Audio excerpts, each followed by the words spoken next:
You guys,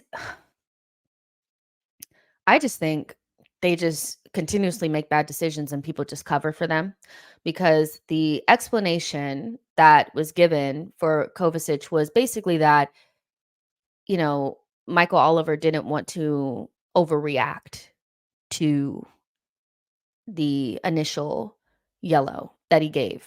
Now, whatever, like we've seen Michael Oliver, many a referee in the first 20 minutes of the game give an Arsenal player a red card and completely blow the game out of proportion. So I don't really buy this idea that he didn't want to overreact because we've seen red cards be given for similar tackles early on in the game. Big games. Arsenal are no stranger to a red card in a big match that completely changes the spectacle. So wanting to salvage the spectacle for me is not really washing because in the past it's never really mattered.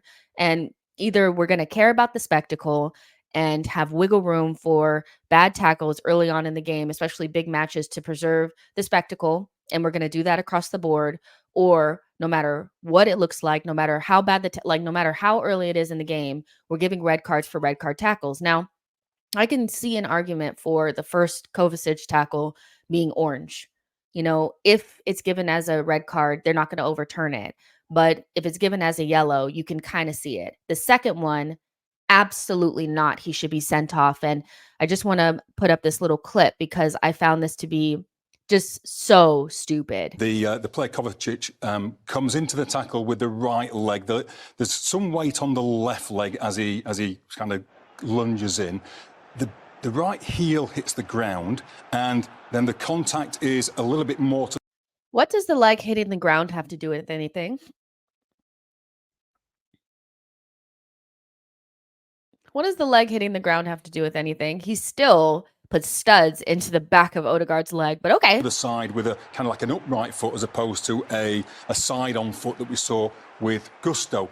A few small differences, I think, that led the VAR to feel that the on-field decision here of a yellow card wasn't clearly and obviously incorrect, and therefore check completing it, feeling that if it had intervened, it would have been a re-refereeing of that decision by the referee on the field. So basically what he's saying is it's not a red because Kovacic's heel hits the ground first. Be serious. Like, you're trying to figure out a way where it doesn't look that bad. It's a bad tackle. And like on any other day, I'm sorry I have to say the thing. If it's Xhaka, if that's Casemiro, they're getting sent off. There's certain players that no matter what they do, they get reds, and other players, they get another chance.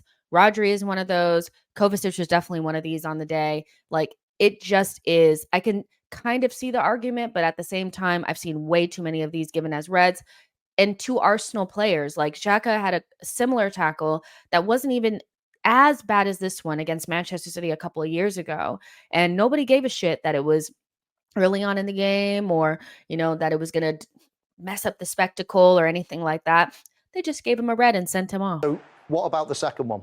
I know we're not going to show it, but do you think he was fortunate to stay on for the second yellow card a little bit later on? I do. I mean, obviously the VAR can't get involved. The second yellows are something that the VAR is not able to get involved in. But yeah, I think he was an extremely fortunate player to stay on the field of play. Of course, the referee, one of our best referees, one of the best referees in the world, Michael. I don't care if he's one of the best referees. It's a low bar. It's a low bar. He's sitting there talking about, oh my gosh, like Michael Oliver is one of the best. He's actually considered one of the best in the country. And the man is incompetent, just like everybody else. So it's not like it's like picking the least rotten piece of fruit out of a basket. I still don't want to eat it. It still has rot on it. Just because it doesn't have a worm in it doesn't mean I like, come on. It's still bad. He's still a rotten piece of fruit in the basket. Like, what are you saying? Oliver will no doubt review that. He doesn't want to have a negative impact on the game by overreacting to something, and sometimes players will be on a yellow card and then there'll be pressure to show a second one.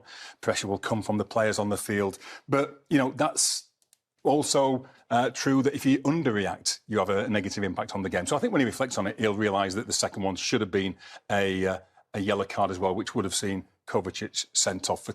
So he's admitting that he made a mistake. So he's admitting that what we all know to be true was that was a huge mistake, and you're making an excuse for him saying, well, he didn't want to overreact. But let me show you the same clown over freaking reacting.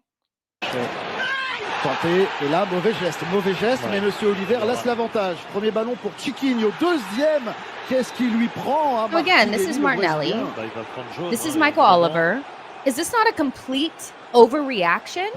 And for them to be so heavily focused on wasting time and managers, i.e. Mikel Arteta, being passionate on the sideline, that has been the main focus of the season and what they want to stamp out for the season. And so they didn't feel like they overreacted, giving Tomiyasu a yellow card, a second yellow, and sending him off against Crystal Palace because he was wasting time. It wasn't even him. He wasn't even the one holding on to the ball long, but they couldn't wait to give him a second yellow. That wasn't overreacting. Giving Mikel Arteta a yellow card in the Community Shield, that wasn't overreacting. But giving Kovacic a second yellow, or giving him a red card for the first tackle is what they choose not to overreact for. 2 tackles that could have hurt Declan Rice or Odegaard. This makes no sense what they're focusing on. How about stop focusing on managers being passionate on the sideline and time wasting and start getting basic calls right and either be clear across the board that if it's early on in a match, we're going to use common sense and try not to, change the match with sending somebody off across the board, no matter who it is, or you're just going to send guys off when they deserve it. Can we just do our jobs? It's just ridiculous at this stage. For me, like, I just don't understand. Like, I just don't, like, I still do not understand how that man could sit up there and say, this is one of our best referees, blah, blah, blah. Michael Oliver is just as bad as everybody else. And he was so desperate to give Martinelli those 2 yellow cards back to back in that Wolves match that I am not buying this idea that he didn't want to overreact. It's ridiculous. Big Jeezy says, open up the mics live and it makes everything transparent. I mean, after the audio that came out post the Liverpool Spurs debacle and the Diaz onside goal, I don't think they want people to hear them sound absolutely dumb. Like, I still cannot understand why they didn't just call it back and be like, hey, we made a mistake in real time, because people will still talk about it and say, oh, they're dumb. But equally, Liverpool get the goal that they deserve.